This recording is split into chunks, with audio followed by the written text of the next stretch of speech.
Cellphone agad ang kinakapa. Bahala nga magalit ang asawa, basta sa YouTube ay makapag-umpisa.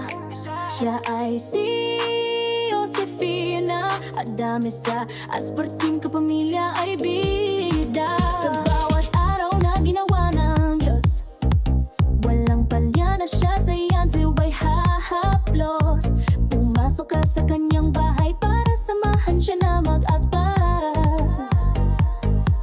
makipagkaibigan habang siya ay kasabay, susugod sa iyong nilalapag na bahay. Hindi na baling walang kain, basta asbar sa kapamilya ay maihain. Hindi na baling magutom, basta sa bingo ay makapuro.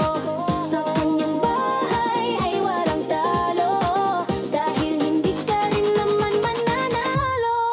Si Josefina Adame ang aagap sa'yo, pasok ka lang sa bahay niya at makihalubilo. Bawal ang plastic at tupperware, kaya dapat ikaw ay maging totoo.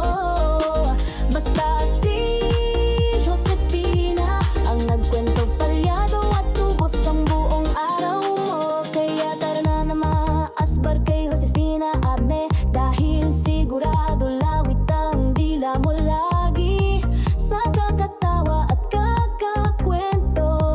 Kahit walang bembang, basta makaaasbar at makapuro. Tandaan mo ang pangalan, Josefina Adame lang yan. Asbar, asbar, salita na masarap pakinggan. Kapag hindi mo nakita sa araw-araw, hindi na buo ang kanyang buhay. Iwasan mo na siya ay magalit, dahil asbar ang iyong magkakamit. Kapag wala ka sa